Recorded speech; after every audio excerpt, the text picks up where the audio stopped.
All right, I got a brand new one for you today. It's going to be relatively short, but it's going to be super potent anyway.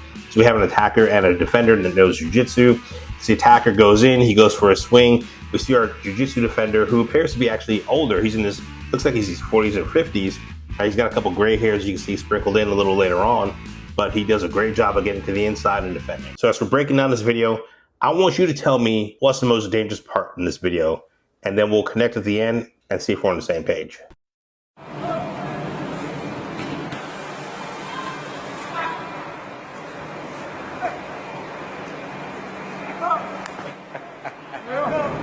Don't crack up in the tail now.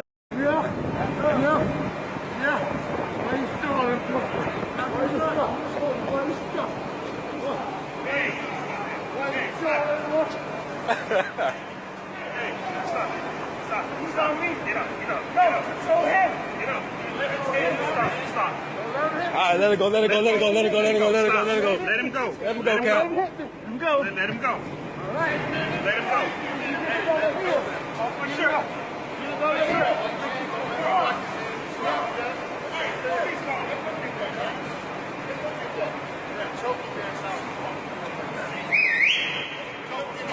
Alright. It's over with. The police right there, bro. Stop. Let him go. So I had to upload this video, trying to clean up the resolution a little bit. I mean, unfortunately, it looks like it was recorded with a potato, but I did the best with it that I could. So unfortunately, there's not a whole lot of backstory on what happened to set up this scenario. Can't really tell. It almost looks like they're out front of a bus station. So here we can see our bad guy. He goes for that big swing, the big haymaker. The defender gets underneath it, and then he ties him up. Once you're inside, that's the whole purpose of jiu-jitsu. You close the distance, you get to where you start to neutralize your opponent's strengths. So as our jiu-jitsu defender, he gets in, he ties him up with a double body lock, and then he goes for a leg trip. He ties up his legs, and he takes him down.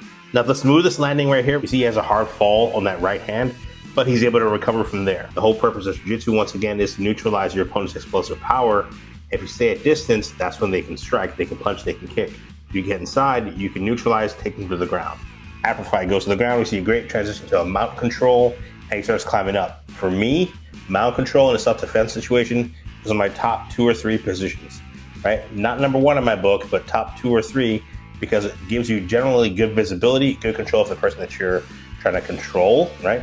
You can use your body to move and manipulate and change angles if you have to. But overall, I'd much rather be in mount in most other positions, especially on my back, in a self-defense situation. So remember, we talked about the most dangerous situation. I think the most dangerous situation in these self-defense incidents tends to be when bystanders get involved. You see, nobody was coming to help him when the guy was taking the swing, when the guy was coming after him. But as soon as he gets control and he gets on top, and he's actually neutralizing the threat, he's not striking, he's not giving excessive damage to the attacker, everybody starts getting in and starts pulling him off.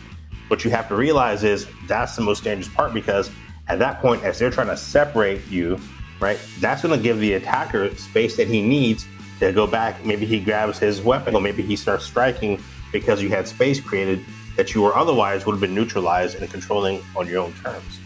And people getting involved don't understand the circumstance, but they only trying to get involved when it's safe.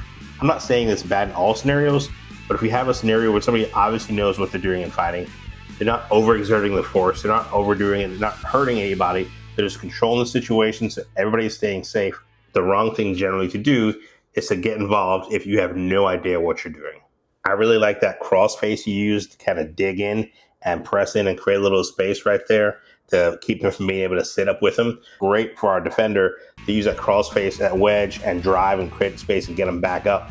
And we're going to see what's going to happen now. It happens all so often when you're doing jiu-jitsu. In an attempt to get back up to your feet, to get to a safe position, maybe even to turtle up into cover, you expose your back. And that's once again why jiu-jitsu excels so well. You see the initial attacker, he's trying to turtle up, he's trying to turn in, maybe get back to his feet even, right? Or maybe get to a fetal position, something where he can feel a little bit safer for a moment in time. That's all the time our defender needed to get his neck exposed and to go for the rear naked choke and to be able to isolate the danger.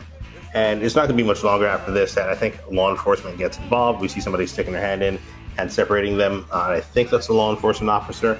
But if you have any more information on this incident, I'd love to know. This is going to be a short one, but I just wanted you to see how effective, once again, jiu-jitsu can be. The defender is not even a spring chicken. looks to be in his 40s, maybe even in his 50s. But it goes to show you how effective jiu-jitsu can be regardless of age. But that's going to wrap it up. Let me know what you think in the comments. Right? Do you have positions that you prefer over the mount? Would you have done that? Would you have gone for the back control? Or would you have done something else? Maybe get back up to your feet, maybe just get up and run. Let me know what your thoughts are. Leave them in the comments. Until later, peace.